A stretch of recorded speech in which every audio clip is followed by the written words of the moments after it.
सुषमा मंगला जी आगरा से। राधे राधे गुरुदेव।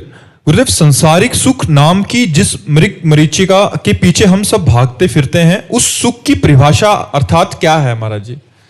ब्रह्म। ब्रह्म। संसार का सुख क्या है? ब्रह्म।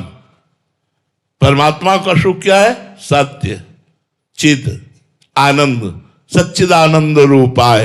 यहां ब्रह्म है। भोगो तो ऐसा लगता है सुख मिल रहा है, फिर थोड़ी देर बाद देखो फिर नवीन भोग की आकांक्षा, फिर नवीन भोग की आकांक्षा। इस वस्तु से उस व्यक्ति, उस व्यक्ति से उस व्यक्ति, पूरा जीवन हो गया भोगते हुए। कोई हाथ उठा के बोल सकता है अब कछुनाथ न चाहिए मोरे, अब मुझे नहीं चाहिए, मैं तृप्त हो गया? कभी नहीं। क्यों? भ्रम। भ्रम के कारण आपको संसार में सुख प्रतीत हो रहा है। भगवान ने गीता जी में लिखा दुखालयम अशाश्वतम, ये संसार दुखमय है और नाशवान है। तो यहां सुखालय कहां हो सकता है? सुखालय तो भगवान का नाम, भगवान के चरणार बिंद। हाँ, इसी संसार में यदि हम सबका हित करें, परोपकार करें, सबको सुख पहुंचावे और भगवान का स्मरण करें, तो यही संसार आनंदमय हो जाएगा, यही संसार भगवत स्वरूप हो जाएगा। और अगर भगवान से विमुख होकर चाहे जितने अरबों रुपया एकत्रित कर लो, चाहे जितने बड़े पदाधिकारी बन जाओ, लेकिन तुम्हारे हृदय को शांति, संतोष, धैर्य, निश्चिंतता, निशोकता ये नहीं प्राप्त हो सकती। ये प्राप्त होगी भगवान से ही जुड़ने पर।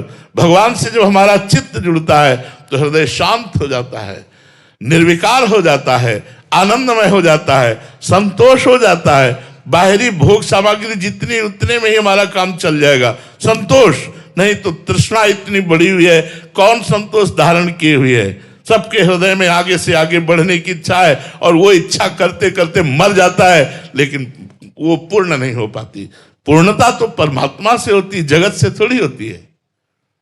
महाराज जी, नाम की ऐसी महिमा सुन के मतलब उत्साह भी होता है, फिर एक दो दिन जपते हैं अच्छे से जैसे आप कहते हैं, फिर महाराज जी फिर से वही संसार अच्छा लगने लग जाता है। ऐसी निरंतरता कैसे आए महाराज जी? सत्संग, सत्संग, भजन वही संग बिनु, भजन बिना नहीं प्रेम, छिन्हू भजन न छाड़िए, धरिए याद ध्रुनेम। आजकल तो कलयुग भगवान की विशेष कृपा, मोबाइल भगवान है।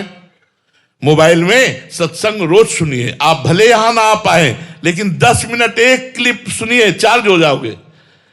रोज सुनोगे सत्संग तो चार्ज हो जाओगे, अध्यात्म का बल तुम्हारे अंदर जागृत हो जाएगा।